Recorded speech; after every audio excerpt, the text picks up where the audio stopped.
当面誰があの子の面倒を見るかだけど。だいたい子供一人育てるのがどれだけ大変だか。探すんですか。俺んち来るか？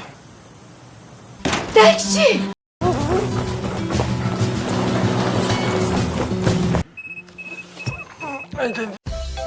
Baru-baru ini lagi ngetren banyak pasangan yang memilih untuk child free. Menurut mereka, memiliki anak adalah sebuah tanggung jawab yang besar dan harus dipersiapkan secara matang.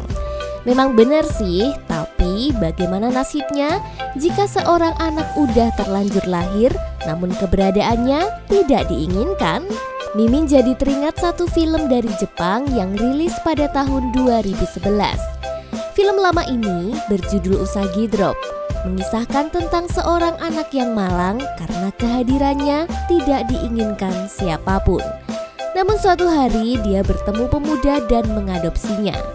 Begini kisahnya.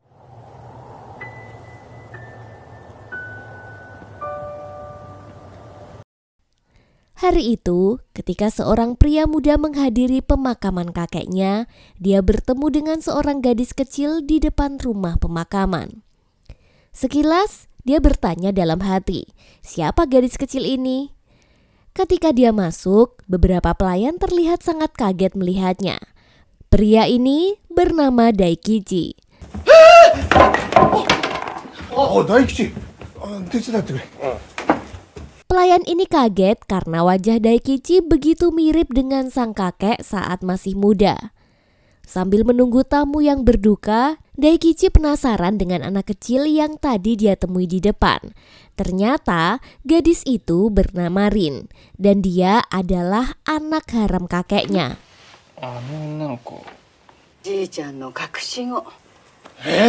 Kalau dirunut dari silsilah keluarga, Rin adalah tante Daikichi. Saat upacara pemakaman, gadis kecil ini terus berlari mengganggu konsentrasi Daikichi. Dia pun menyuruh Kazumi adiknya untuk merawat karena kebetulan adiknya ini juga berprofesi sebagai guru TK. Namun dia menolak karena terlihat tidak senang dengan Rin. Saat perpisahan terakhir, Rin tiba-tiba memetik sebuah bunga kesukaan kakek, yaitu bunga bluebell, dan menaruhnya ke dalam peti. Beberapa kali dia menyentuh sambil berharap ayahnya bangun. Daikichi yang merasa prihatin lalu mendekatinya dan menjelaskan jika kali ini ayahnya tidak akan bangun lagi.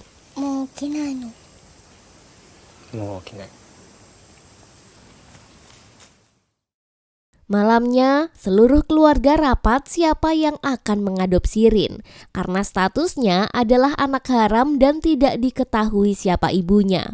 Semua paman-paman Daikichi menolak karena sibuk bekerja dan tak mungkin mereka akan merawat anak berumur 6 tahun. Awalnya mereka ingin mengirim Rin ke panti asuhan, namun Daikichi tidak tega. Dia pun memutuskan untuk mengadopsinya saja.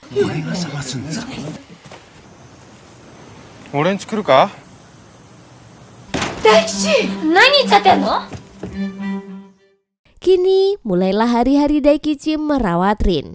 Dia membawanya ke rumah. Hidupnya yang dulu seorang bujang, kini pagi-pagi harus menyiapkan sarapan untuk Rin. Tentu ini di luar kebiasaannya. Ternyata Rin makannya banyak. Sayangnya saat itu lauk Rin habis dan dia memiliki ide untuk membuat onigiri. Dengan polos, Rin memberikan onigiri buatannya ke piring Daikichi. Rin ini diadopsi tanpa membawa barang apapun selain akte dan buku kesehatannya.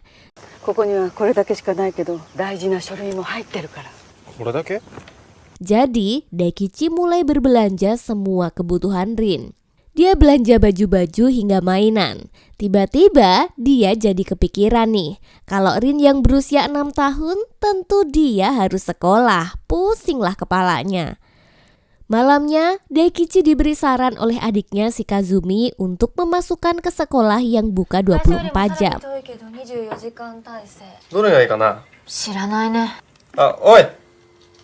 Hari berganti, dengan kejar-kejaran waktu berangkat kerja, Daikichi mengantarkan Rin ke sekolah pertamanya. Ternyata punya anak seribet itu. Untuk menuju ke sekolah hari ini, mereka harus menaiki kereta umum dan berjejalan di dalamnya. Setelah mengantar, Daikichi langsung berangkat kerja. Ini adalah pertama kalinya dia telat ke kantor. Semua teman-temannya pun sampai heran melihatnya. Sepulang kerja, Daikichi terlambat menjemput Rin dan melihatnya jadi murid terakhir yang menunggu di sekolah. Namun Rin begitu senang ketika melihat Daikichi datang.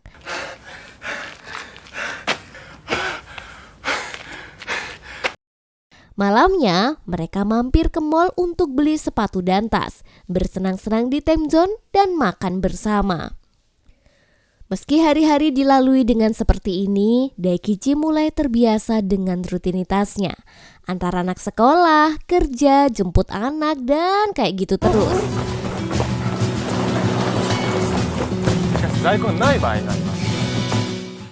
Ternyata setelah menjalani 1 minggu, Daikichi kelelahan dan meminta bosnya untuk pindah divisi kerja. Semua rekan-rekannya kaget dengan keputusan ini. Namun Daikichi sudah membulatkan tekad untuk pindah divisi. Selain itu, agar semuanya efektif, Daikichi memindahkan Rin ke sekolah yang lebih dekat. Dan makin hari, dia juga semakin sayang pada Rin seperti anaknya sendiri. Daikichi yang awalnya bekerja di kantor pusat kini pindah ke gudang. Rekan kerja barunya juga tampak menyeramkan. Namun setelah berkenalan, ternyata para pekerja di situ adalah bapak-bapak yang semuanya memiliki anak. Daikichi serasa memiliki teman senasib karena obrolan mereka sangat nyambung dan gak jauh-jauh membahas soal anak mereka. Di sisi lain, Rin juga tampak lebih senang dengan sekolah barunya. Dia lalu berkenalan dengan satu murid cowok yang bernama Kouki. Suatu hari, Rin ngompol di kasur dan tidak mau mengakuinya. Daikichi sama sekali tidak marah dan mengajaknya menjemur kasur. Daikichi yang bingung lalu curhat pada teman-temannya. Meskipun para bapak-bapak ini tampilannya sangar, tapi mereka tahu apa yang menjadi masalah dan memberikan solusinya. Malamnya, sebelum tidur, Daikichi meminta Rin ke kamar mandi untuk buang air kecil. Dan ternyata alasan Rin ngompol karena dia takut ke kamar mandi sendirian dan takut kegelapan. Daikichi lalu memasang bintang-bintang di langit kamarnya dan memberitahu jika gelap tidak menyeramkan. Di sekolah, dia cerita pada Kouki jika Daikichi adalah ayahnya. Di saat yang sama, datanglah mama Kouki yang ternyata adalah model majalah yang biasa dia tonton. Kita sebut saja dia Tante Yukari. Di saat Daikichi terpesona dengan mamah muda ini, Tante Yukari yang memegang tangan Rin langsung menyadari jika badannya demam. Daikichi yang sama sekali tidak pernah menghadapi situasi ini sangat kebingungan mau dibawa kemana. Akhirnya Tante Yukari mengajaknya ke dokter anak langganan. Untunglah Rin hanya demam biasa dan segera diberikan resep dokter. Paginya, Tante Yukari dan Kouki menjenguk Rin. Dia lalu memberitahu jika anak sedang demam tidak boleh diselimuti karena itu akan semakin membuat suhu tubuhnya naik. Dia pun sangat mengkhawatirkan Rin sampai mengambil cuti kerja. Diam-diam dia juga menangis karena merasa tidak bisa mengurus Rin dengan baik.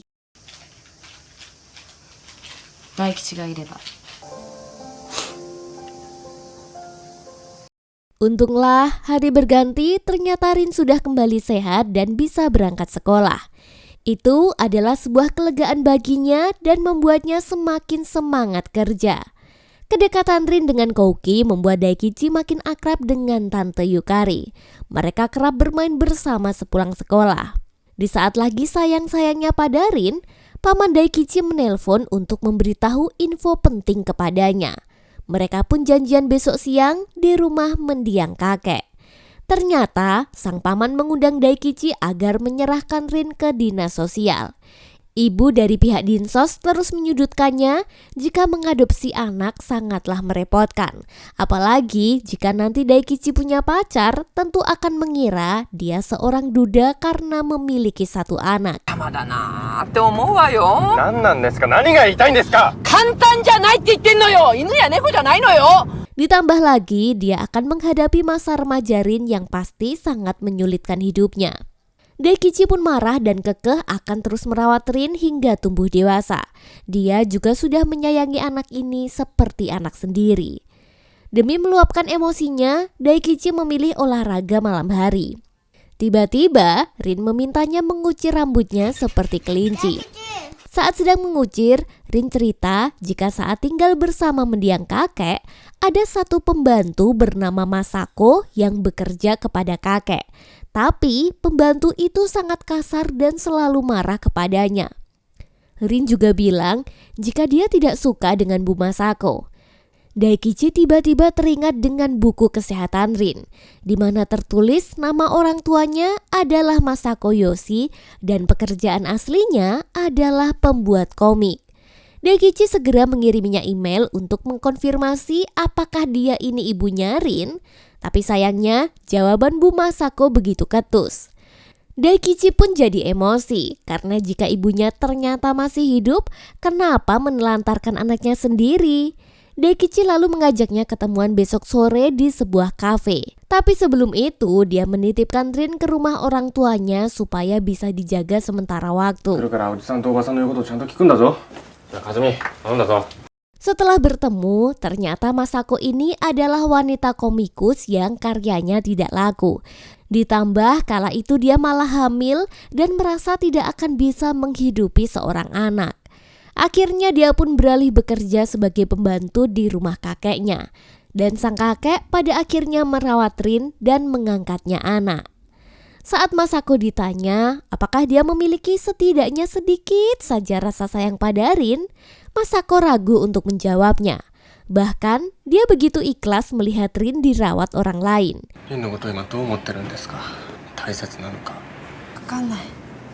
Daikichi pun sampai gemas dan emosi. Bisa-bisanya seorang ibu menelantarkan anak dan tidak mau merawatnya. Kini Daikichi membulatkan tekad untuk mengadopsi Rin sepenuhnya sebagai anak. Masako juga meminta Rin tetap memakai marga keluarganya, agar di masa depan Rin bisa lebih mudah dengan marga keluarga terpandang. Sepulang dari bertemu Masako, dia kembali menjemput Rin di rumah orang tuanya. Ternyata Rin menjadi sangat akrab dengan mereka. Kazumi mengajarinya menari. Ibunya juga banyak memberikan baju-baju masa kecil Kazumi kepada Rin. Mereka tampak senang dan menikmati waktu bersama. Daikichi yang awalnya takut keluarga tak senang dengan Rin, jadi lega melihat mereka kini juga ikutan sayang kepada anak ini. Dia lalu berdiskusi kepada ayahnya tentang rencana adopsi yang akan dia lakukan.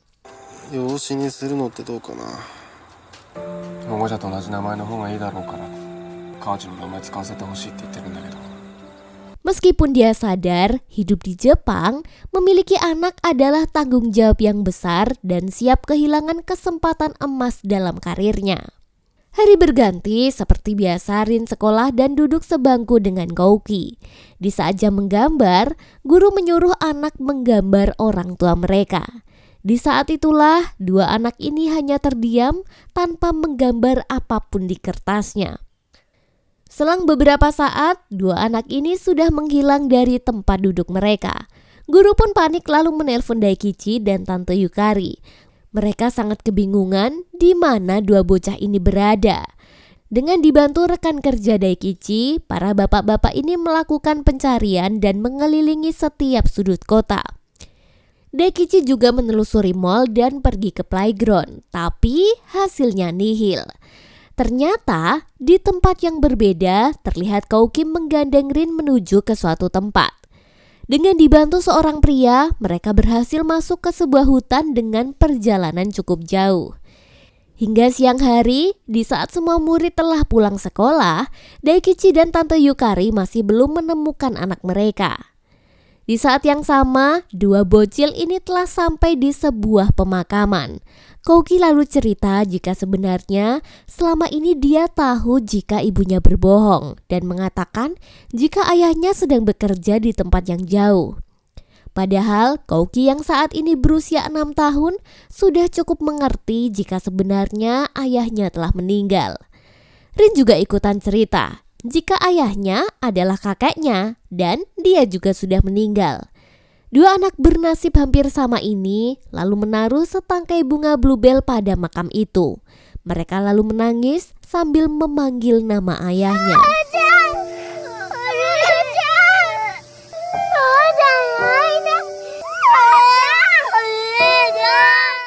Sore harinya, dua bocil ini kembali ke rumah. Tante Yukari langsung memeluk Kouki dan meminta maaf karena telah menyembunyikan kematian ayahnya. Malamnya, Kouki yang lelah akhirnya ketiduran di rumah Rin.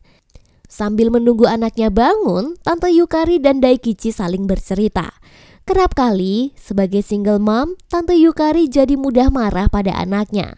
Meskipun pada akhirnya dia jadi merasa bersalah karena tak bisa menjadi ibu yang baik. Daikichi juga cerita, ketika pertama kali dia tahu Rin hilang, kakinya sampai gemetar karena benar-benar takut kehilangan anak kesayangannya. Malam itu, suasana semakin syahdu dan tatapan mereka saling bertemu. Saat akan mencium Tante Yukari, tiba-tiba Kouki menghigau dan menggagalkan malam romantis itu.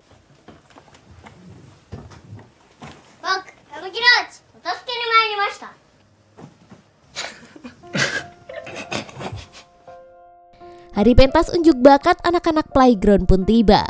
Orang tua murid begitu bangga menyaksikan anak-anaknya yang tampil dengan menggemaskan. Rin yang dulu tidak ada yang menginginkan, kini begitu dicintai semua orang. Daikichi, orang tua Daikichi yang kini jadi kakek neneknya, bahkan Tante Kazumi datang untuk menonton pertunjukan itu. Kini hidup Rin begitu bahagia. Hubungan Daikichi dengan Tante Yukari juga semakin dekat. Dua keluarga yang tidak sempurna ini kini menemukan kesempurnaannya dengan bersama-sama. Sedangkan di tempat berbeda, terlihat ibu kandungnya menangis menyesali perbuatannya. Pada akhirnya, Daikichi membersamai tumbuh kembang Rin yang semakin mandiri. Hidup Daikichi yang awalnya hampa kini penuh warna sejak mengadopsi anak. Baginya, bangun pagi dan melihat anaknya bersemangat sekolah itu sudah lebih dari cukup untuk membuatnya bahagia. Dan film pun tamat.